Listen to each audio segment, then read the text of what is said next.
Everybody loves the woods until they follow you home. When my father came back from the military, we bought our first house, a boxy 2-story affair on the woodsy outskirts part of town.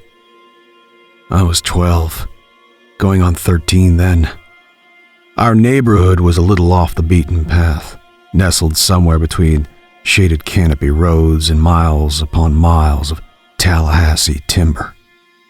After school, if I didn't have a scout meeting or any more chores left, I'd hop on my bike to find friends to hang out with. The only rule was to be home before the streetlights came on. Throughout all my childhood, my folks never asked where I was going or what I was doing for the day. Times were different back then, I guess. My summers were spent playing in the woods with my friends. It was a perfect place to turn off the world for a while, like you were miles away from any sort of responsibility. Nothing but dirt and adventure. We played war for hours, following deer trails, bridge jumping into freezing creeks, and always knew to get the hell out of Dodge when riders blasted their way down the trails. The last of us to move always won. Honestly speaking, we were no different than any other group of dumb kids hurting themselves for laughs and style points. Self-injury is the oldest form of amusement, after all. And for a group of skinny, bored desperados, how could we not just be a little bit reckless? Sprained ankles, bleeding arms, and scuffed knees were all par for the course. My friend Joel once pulling a tree branch back and letting it fly straight into the face of Teddy Mare. It struck Teddy so hard his head whipped back and his lip inflated like a balloon. He lost his baby tooth that day.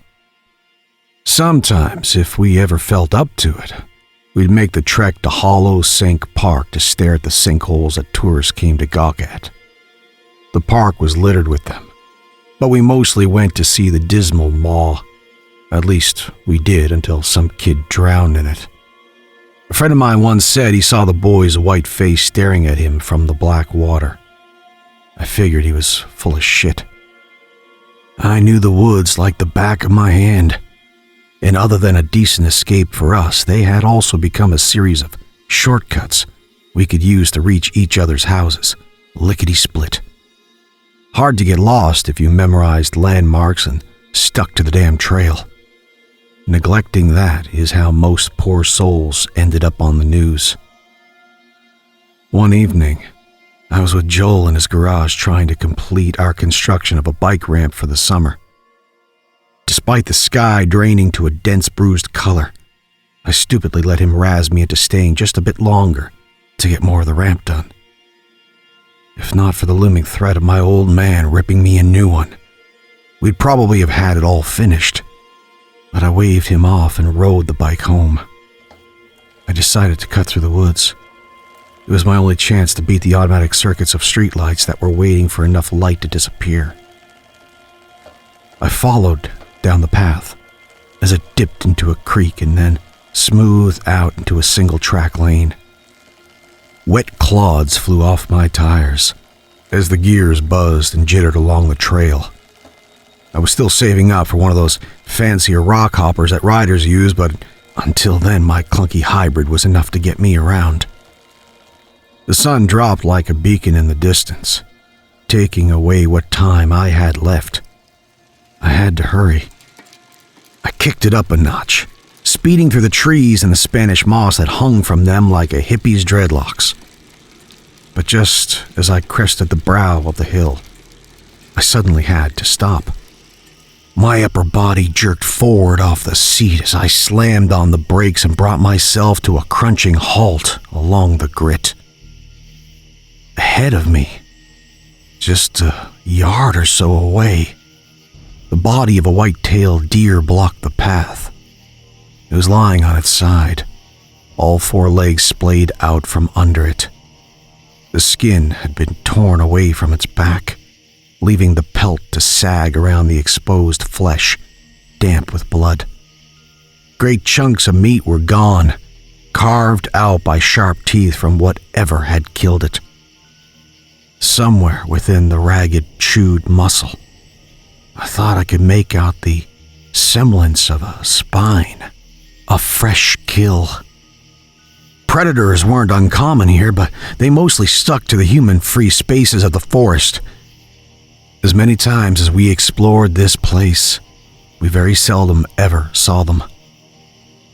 Something moved out of the undergrowth. My eyes snapped towards it. My heels indistinctly scraped the earth to back the bike up.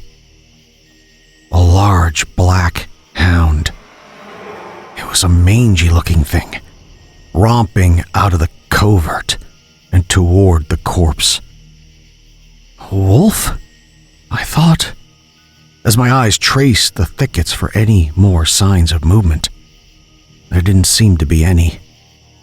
Taking no notice of me, the hound bowed its head and began to sink its teeth into the carcass, pulling and tearing off more parts. The hound was covered in tangles of dark, scanty fur. I'd never seen a dog's coat so black, like it was more of a dog-shaped silhouette than anything else. The same pitch as a starless night sky. I backed away slowly, trying to raise as much distance from it and me as possible as I rotated the bike around. A few rocks shifted and scuffled loudly under my tire. I had moved too quickly. The hound reared its shaggy head towards me. I stopped moving. Its body rose up and stiffened, the sides of its dark muzzle quivering. Ropey strings of saliva dripped off its chin, falling over the remnants of what was once a deer's jugular, now gripped in its teeth. The hound was big, maybe the size of a mastiff, maybe just a bit bigger. But what sent the ripple of static down my spine was the single white saucer it had for an eye. Dead center, bulging outward from the animal's head. The eye held a vague whiteness without any hint of sight. The hound's body lunged forward just as I twisted around and started beating the pedals. I went full throttle, riding the downhill burst at a neck-breaking speed. It's not after you, I told myself. It just wants you away from the deer. It doesn't want you. But it was coming. I knew it was. My bike wavered wildly back and forth along the rugged earth. I was standing up, pumping the pedals madly and forcing the handlebars still. Against every instinct not to do it, I chanced to look back. It was right on me, closer than I had even pictured. The frothing, grinning teeth were mere inches from my rear wheel. I could see the bits of deer stuck between them. I could even see into that grotesque white eye and the faint, milky pupil staring at me behind the film. From out of its mouth, a pale, ghostly tongue slithered in and out. Despite how close it was, as crazy as this is to say, I could not hear it moving. Its legs, which were pounding into the earth to keep up with me, weren't making any sound at all. No crunching leaves, no haggard panting, just the silent shape drawing closer. I honestly thought I'd gone deaf in the panic. I could smell it, though. A pungent odor of blood and mange. All I could do was push harder, pumping my legs like engines that revved higher and higher. Air battered against my face, none of it making it to my lungs. The trees synced up in peripheral vision, like slides on a projector screen. I pulled the phlegm down my throat. I veered to the right, ducking through a ribcage of skinny branches and then onto a connecting trail. One branch got my cheek, trickling out some blood. I risked another look. My swerve had gained some space between us. "Fuck you, lassie!" my thoughts cheered as I pushed ahead. Then the world upturned. My body was flung forward like a rag doll as I crashed headfirst into the earth. No chance to adjust or recover. I fell hard. The wind was knocked out of me. Colors and textures became red and gritty. My palms were scraped raw, both knees bleeding. I gathered my bearings, trying to put together what had just happened. My bike was lying next to me. Its old chain snapped completely. The black shape of the hound was growing larger. It hadn't quit. I kicked off the dirt and broke off towards the closest, fattest tree I could find. Luckily, a large enough oak was nearby. I planted one dirt-streaked sneaker against it and pushed upward with the other. My hand stretched and managed to grab hold of one of the overhead branches. I pulled myself up and swung my leg over. At last, a sound reached me. The clack of teeth that barely missed their mark. The hound fell on its side in silence and quickly scrambled back to its feet. "Go away!" I screamed at it. The hound's face scrunched into a snarl, teeth bared. Yet no sound came from it. Foam dribbled over its lips, the gums as white and bloodless as the tongue they shared a space with. Why? Why was it so driven to chase after me? Why was it so freakishly silent? Because it wants to hunt, and you're the next catch. My thoughts answered. I wiped some blood off my cheek, gasping as realization finally caught up with me. I shuffled on the branch, patting down my pockets, turning them inside out. My flip phone was gone. My eyes scanned around for it, eventually finding its clamshell body lying next to the broken chain, left there from my tumble. Frustration flared. I smacked the trunk with the side of my fist, crunching one of the lichens growing there into flaky debris. Nobody knew where I was, save for Joel, who must have known I'd take the shortcut home. Maybe my folks would call his parents to say I hadn't made it back yet. Maybe they'd call the police to come looking for me in the woods. Maybe they wouldn't find me. I shook out the thoughts. Too many fucking maybes. I sighed, wincing at the sting in my palms. At a side glance, I caught something on the tree, carved deeply into its gray bark. No names or initials, just the vague shape of a cat's head. The sun went down as more of the forest lost its color. The black hound paced and panted around the tree, its glare never leaving me. I stared longingly at the rocks surrounding us, wishing I'd be able to grab a few before climbing so that I could peg them at its face, especially at that single cyclops eye. A deformity, I thought, thinking of all the different sorts of birth defects like two-headed snakes or an eight-legged goat.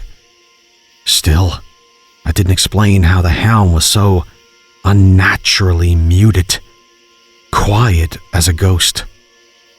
Night had now set in. The dark shape appeared to finally lose interest and vanished into the brush. I'd like to say I waited an hour longer in that tree, but it was probably closer to 20 to 30 minutes that I scanned the area restlessly, slowly building up the bravery to leave my roost. Somewhere beyond the thickets, a distant owl shrieked. I was ready. I made my way carefully down and planted both feet on the ground. It provided some relief, like I was one step closer to putting this all behind me. I made the few paces to my phone and scooped it off the dirt. The screen beamed with dull life. 10 missed calls from home. No doubt they were waiting to discipline me when I got back, but that was the least of my problems. I arched my finger to return the call. Something fired out of the darkness. A flurry of silent thrashing legs, and a pallid, sickly orb pulling closer. I threw myself toward the tree, practically launching myself with each step as I beat desperately towards it. My hands once again gripped the branch, and I hoisted myself up. This time, I was too slow. Fangs found my leg and buried themselves deeply inside. Pain welled, shooting up an erupting flare through me. Branches and leaves meshed in my vision. I let out an agonized cry. The bark splintered into my fingers, but I didn't dare let go. Somewhere in my mind, I pictured a bear trap clamping its iron teeth into Bambi. The hound, now balancing on its hind legs, shook its sizable neck muscles, trying to twist me back towards the ground. Its teeth dug further through the nerves, sending a flurry of pins and needles surging up my leg and scattering around my hip. With everything I could, I mustered my free leg up and kicked at its muzzle with my heel. Through some cosmic mercy, its jaws released. I swung my body the rest of the way up and planted myself back where the height favored me. Dark blood dripped down my leg and rolled over my sneaker. The pain heaved in waves and hot pulses. I buried my face against the gnarled bark and cried, not wanting to look at the wound, but I forced myself to peek at it. The teeth-shaped grooves left me lightheaded. "Don't faint!" I snapped at myself. "Don't you dare faint!" I looked down. My phone once again lay on the ground.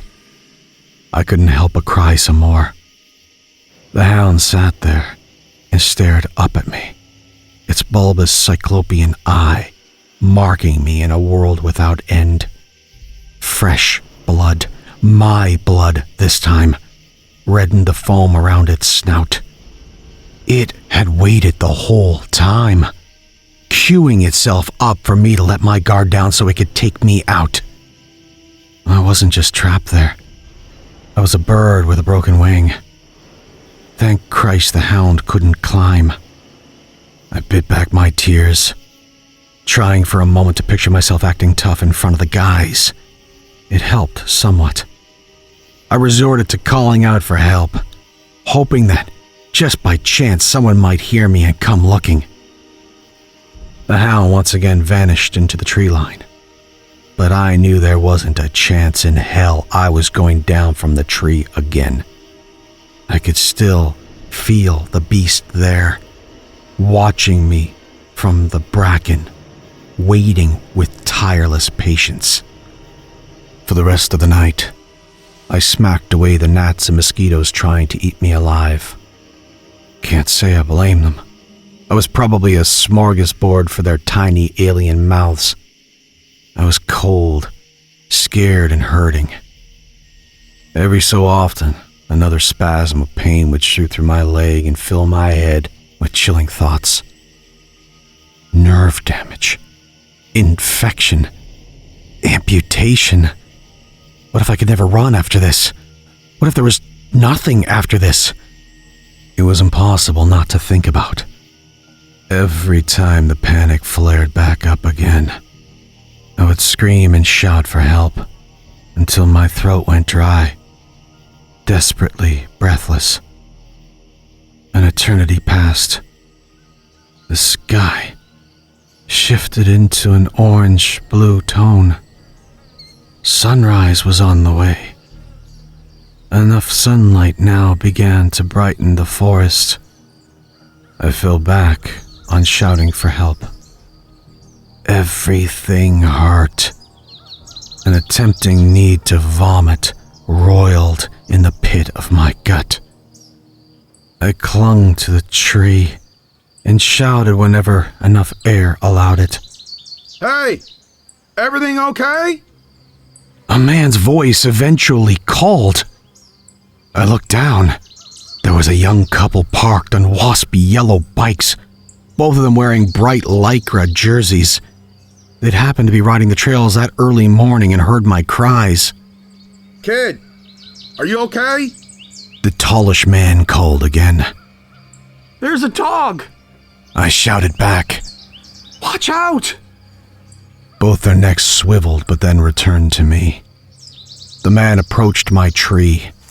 The braided-haired girl remained on the trail, watching cautiously. I expected the one-eyed dog to burst through the growth at any moment and fall upon the man, while the woman recoiled in horror. But nothing happened. The hound had apparently gone away. They took me to the hospital. I got several stitches for the bite, a tetanus shot, and the first of a scheduled series of 5 anti-rabies shots. I was half expecting to still be reamed by my folks for putting myself in that position, but they were just happy I'd made it back home. Going from offender to survivor will do that for you.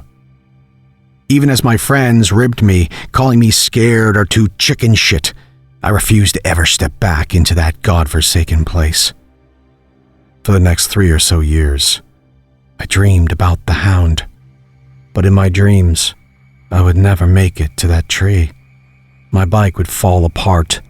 My legs would seize up completely. And even if I did reach the tree in some cases, the feeble branch I grabbed would snap and send me falling back into the jaws that wanted my life. In the summer of 2000, I went to prom with Riley Dean. She was a timid girl, surprisingly skittish for a cheerleader. We were absolute opposites, and to be honest with you, I never thought she'd say yes when I asked her to go with me. Halfway through the night, she couldn't find her inhaler. It had been left in my car. I set out to get it for her. I made my way across the parking lot, pulled the keys out of my pocket, and fiddled with the lock. From under the car, something snapped at my leg. I fell back onto the pavement, my hands and ass breaking my fall. A black shape sprang forward from beneath the car and seized the cuff of my dress pants. It was Black, the hound. That same oily fur, the wriggling, slinking white tongue, and that one hellish eye holding no signs of life. I screamed and kicked frantically, blubbering for help like a lost child. My pants fabric ripped in its teeth. It launched again, this time finding flesh instead of polyester. The pain ripped through me, sending me 5 years back to that night in the woods, screaming for help. Some people heard the commotion and ran over. The hound unclenched its teeth and ran off into the distance. I stared at the new ring of bite marks etched into my leg, marked once again. An ambulance was called, and poor Riley Dean's prom was cut short by an ambulance ride for her prom date. I wish I could say it was some sick stroke of bad luck, that I just so happened to run into the same dog that attacked me years earlier. But it was more than that. It took me 2 years after the second ambush to realize it. I moved out of Tally, went out of state to pursue college. I couldn't afford to live on campus, so I ended up leasing a small place in a close enough town. The house had already been pre-installed with motion lights outside, and one night, while I was in the kitchen, I saw that the backyard sensors had gone up. Figuring it was a cat or some other small critter, I went to check it out. I opened the back door and looked out. What I saw made the glass of water slip from my hand and clatter onto the floor. All I could do was stand there, the inner parts of my throat seizing up and choking me. A sharp, mangy smell finding my nostrils again. Trauma always finds a way to come home. The hound sat in my backyard, back once again to take another piece out of me, its mouth open in a teeth-baring growl, never to make a sound. I'm not finished, Its large, lifeless eye said. We aren't done yet. The scars on my leg burned, marked forever and always. I closed the door, locked it, and walked upstairs to my bedroom.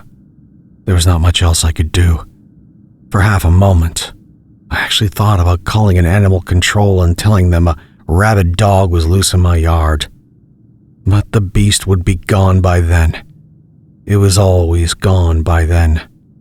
The hound has come several times since then, bounding at me from a dark alley, leaping out from behind a tree, a shadow forever hunting me. And just how long until it bursts out of my closet, gunning for my neck? I've since bought a pistol, and the loaded chamber never leaves my side. Who knows if it will even do anything to that thing? But I'll die before it ever manages to catch me off guard again. Sometimes, I even think about going back to Tally, where I know more kids are surely playing around those woods, exploring places, running into things they shouldn't. Go home. Stay.